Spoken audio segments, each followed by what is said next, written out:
राजस्थान में एक बड़ा सवाल इस वक्त घूम रहा है कि क्या राजस्थान के जल जीवन मिशन में अब ईडी की एंट्री होने वाली है। दरअसल अलवर सांसद बाबा बालकनाथ ने ईडी निदेशक को एक पत्र लिखा है और पत्र में कहा है कि प्रदेश में 1800 करोड़ रुपए के पाइप घोटाले की जांच की जाए। 43 पाइप कंपनियों को नोटिस थमाकर 2.5 साल के बिल मांगे जाएं। बिल नहीं देने पर कंपनियों पर तत्काल छापा मारकर कार्रवाई हो। पीएचईडी को नोटिस देकर दफ्तरों में एजी के सहयोग से छापे मारे। मुकदमा दर्ज कर फैक्ट्रियों को सीलबंद किया जाए। बीआईएस लाइसेंस निरस्त हो। पहले बालकनाथ केंद्रीय मंत्री पीयूष गोयल को पत्र इसको लेकर लिख चुके हैं। अब सीधे उन्होंने ईडी के निदेशक को यह पत्र लिखा है और कई तरह के सवाल उन्होंने उठाए हैं, जिसके बाद से अब ऐसा लगने लगा है कि संभव है कि इस पूरे मामले की जांच में अब ईडी की भी एंट्री हो जाए, क्योंकि एक बड़े घोटाले का आरोप बाबा बालकनाथ की तरफ से लगाया गया है।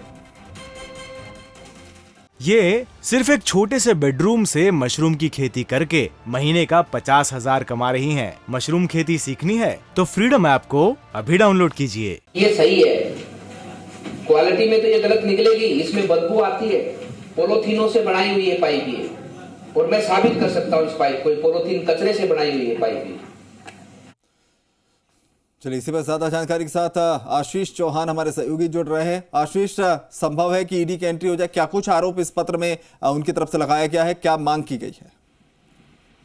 देखिए, बाबा बालकनाथ लगातार जल जीवन मिशन में भ्रष्टाचार का जो आरोप है वो लगातार लगा रहे हैं और लगातार वे यही कह रहे हैं कि जल जीवन मिशन में लगातार भ्रष्टाचार हो रहा है। और अब की बार उन्होंने ईडी यानी कि प्रवर्तन निर्देशालय के निदेशक को पत्र लिखा है और ये कहा है कि 1800 करोड़ का पाइप घोटाले की जांच की जाए। इसके साथ साथ जो राजस्थान में 43 पाइप कंपनियां हैं जिनसे पाइप आ रहा है, उनको नोटिस थमाकर 2.5 साल के बिल मांगे जाए। यदि 2.5 साल के बिल नहीं देती है कंपनियां तो उनके खिलाफ तत्काल छापा मारकर कार्रवाई की जाए। इसके साथ साथ उन्होंने पीएचडी विभाग को भी नोटिस देकर और दफ्तरों में ईडी के सहयोग से छापे मारने के लिए भी कहा है और तमाम जो कंपनियां हैं, तमाम जो फैक्ट्रियां हैं, उनके खिलाफ मुकदमा दर्ज कर उन्हें सील किया जाए और बीआईएस लाइसेंस निरस्त किया जाए।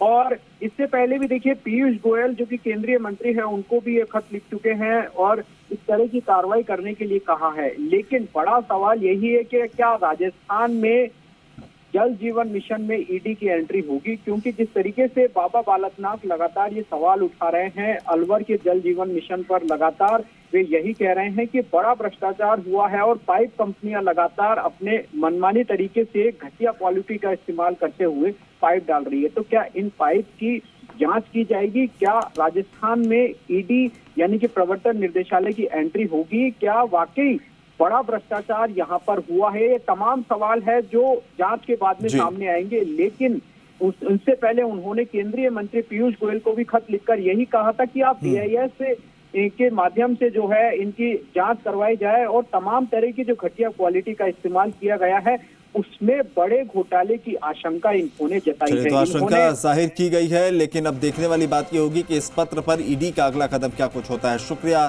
तमाम जानकारी के लिए। ये सिर्फ एक छोटे से बेडरूम से मशरूम की खेती करके महीने का 50,000 कमा रही हैं। मशरूम खेती सीखनी है तो फ्रीडम ऐप को अभी डाउनलोड कीजिए।